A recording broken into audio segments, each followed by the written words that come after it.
Why do many people feel farthest from God precisely when they most need to return? This question reveals a paradox that appears not only in religious life, but also in modern psychology.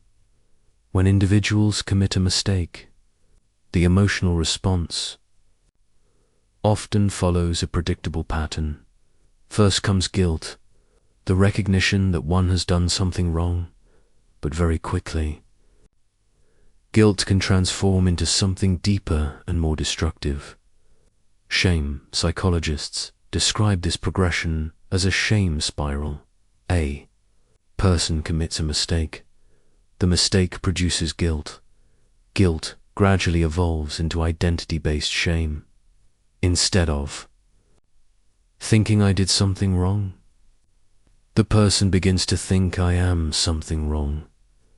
Once this shift occurs, a psychological loop begins. Shame produces avoidance. The person avoids self-reflection, avoids spiritual practices, and sometimes even avoids the community that might support them. This avoidance often leads to further mistakes, which then reinforce the original shame. In clinical psychology, similar dynamics appear in maladaptive rumination and negative self-concept loops. The mind repeatedly replays the failure, strengthening the association between identity and error.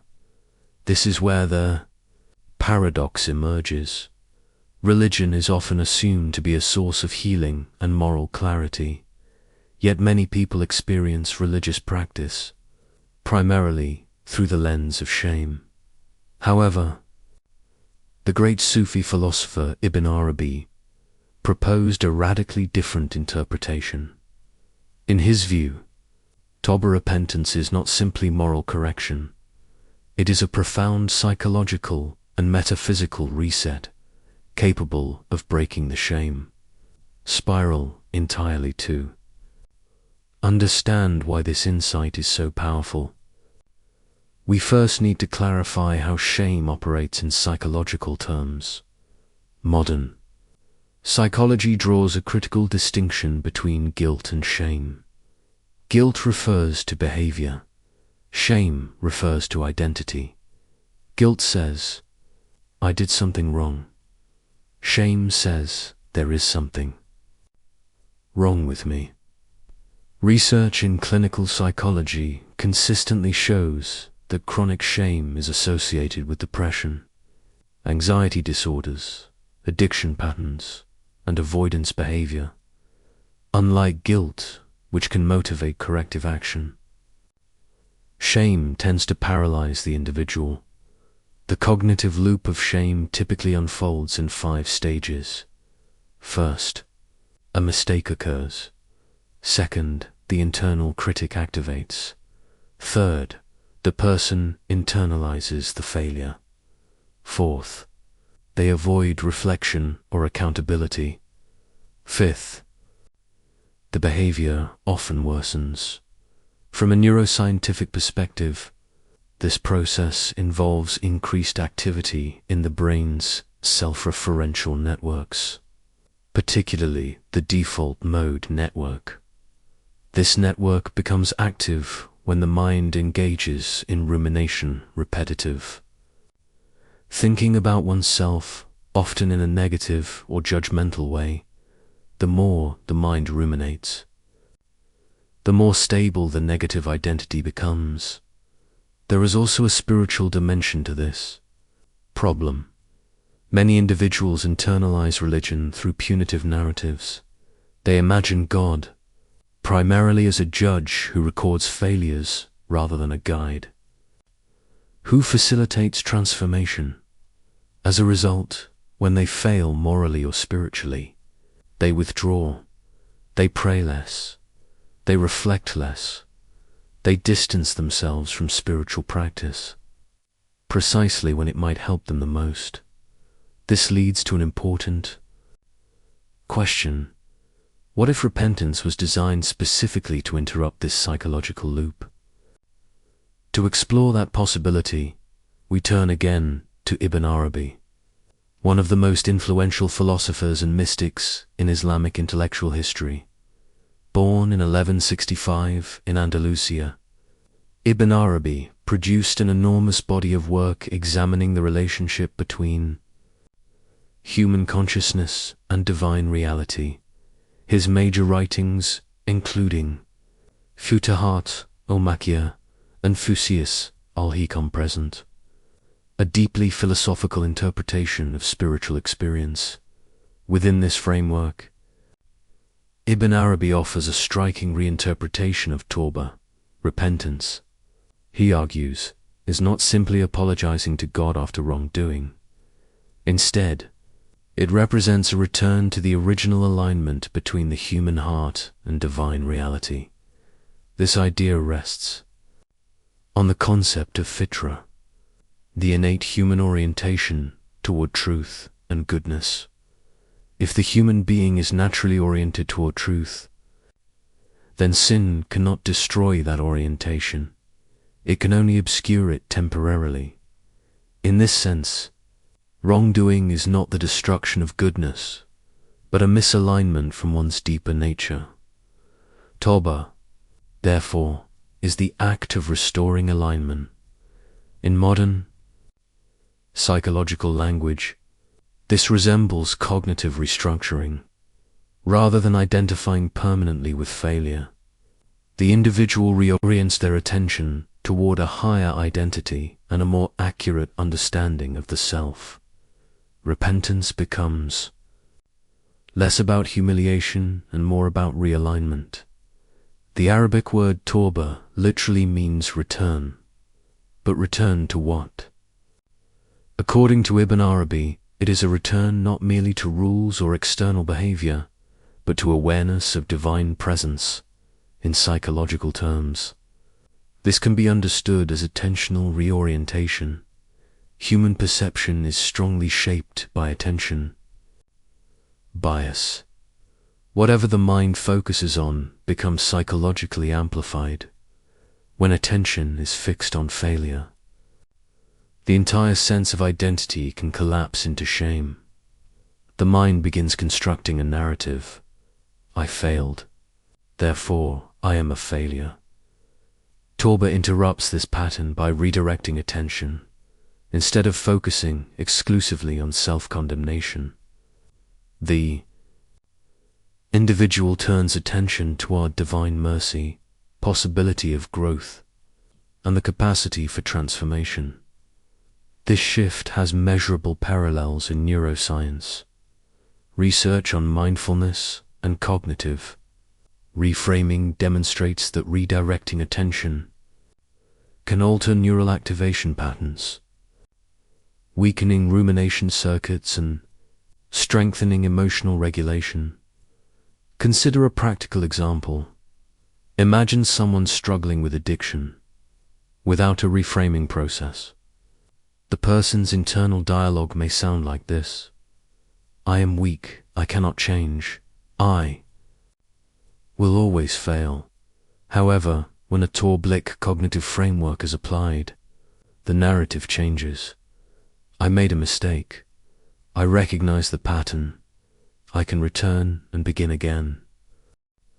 The behavioral difference between these two mental frameworks can be dramatic. Ibn Arabi's insight is that repentance restructures identity. It prevents a temporary mistake from becoming a permanent self-definition. Another central concept in Ibn Arabi's thought concerns divine mercy. He frequently references the prophetic saying that God's mercy precedes his wrath. For Ibn Arabi, this is not merely a theological claim. It is a description of the fundamental structure of reality.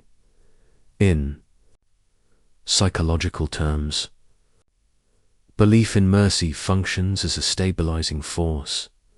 Human beings regulate emotions partly through perceived safety signals. When individuals believe the world is fundamentally hostile or unforgiving, they tend to develop chronic anxiety, defensive behavior, and avoidance patterns. In contrast, Environments that signal safety, encourage exploration and learning. Tawbah functions as a spiritual safety signal. Repentance communicates that restoration remains possible. The door is not permanently closed. Identity has not been irreparably broken. From a neuroscientific perspective, such signals activate the parasympathetic nervous system, producing a calming physiological response that supports reflection rather than panic. An analogy can clarify this principle. Consider two educational systems. One system emphasizes punishment. Mistakes are treated as evidence of incompetence. The other system emphasizes correction. Mistakes are treated as information that improves future performance. Research consistently shows that students in correction-focused environments learn faster and persist longer. Ibn Arabi applies the same logic to spiritual life. Repentance transforms fear-based spirituality into growth-based spirituality. Perhaps the most controversial dimension of Ibn Arabi's thought is his suggestion that human mistakes can carry hidden wisdom. This does not mean that mistakes are desirable. Rather, it means that failure can reveal aspects of the self that would otherwise remain invisible. Modern learning theory strongly supports this insight. Error-based learning is one of the most powerful mechanisms through which the brain updates its internal models when prediction errors occur, when reality contradicts expectation. The brain is forced to revise its understanding in spiritual terms. Mistakes expose unconscious patterns. They reveal ego illusions, emotional triggers, and hidden motivations. For example, a person who experiences a moral failure may suddenly recognize their dependence on external validation, their impulsive tendencies, or their unresolved emotional needs without the mistake. These patterns might remain hidden indefinitely. From Ibn Arabi's perspective, Tawbah converts the information contained within failure into spiritual growth. Repentance, therefore, functions as a learning mechanism. It transforms moral error into self-knowledge. Another crucial insight in Ibn Arabi's philosophy concerns identity itself. Human beings, he argues, should not be defined by isolated moments. They should be understood through direction. Identity is not a static state. It is a trajectory. Modern psychology offers a parallel concept in the study of narrative identity. People unconsciously construct stories about themselves, stories such as, "I am broken," "I always fail," "I am incapable of change." These narratives shape behavior. If someone believes they are fundamentally flawed, they are more likely to repeat destructive patterns. Tawbah interrupts this narrative. The internal story shifts. Instead of saying, "I am the person who failed," the new narrative becomes, "I am the person who returned." This shift can significantly increase motivation, persistence, and emotional resilience. In Ibn Arabi's framework, the act of returning may even hold greater spiritual significance than never falling at all, because it reflects conscious awareness and humility at this point. Ibn Arabi introduces a striking paradox. Many people believe sin creates distance from God. Yet sometimes awareness of failure can actually deepen spiritual sincerity. When individuals feel morally secure, they may develop subtle forms of arrogance or superficial religiosity. Spiritual practice becomes routine rather than reflective. Failure disrupts this illusion. Psychologically, this resembles what researchers call post-traumatic growth. A crisis forces deeper reflection, leading to greater maturity and authenticity. For Ibn Arabi, the purpose of Tawbah is not to create guilt. Its purpose is to restore humility and awareness of divine nearness. If we translate Ibn Arabi's insights into modern psychological practice, several practical strategies emerge. First, separate action. From identity, instead of saying, "I am bad," say, "I made a mistake." Second, interrupt rumination.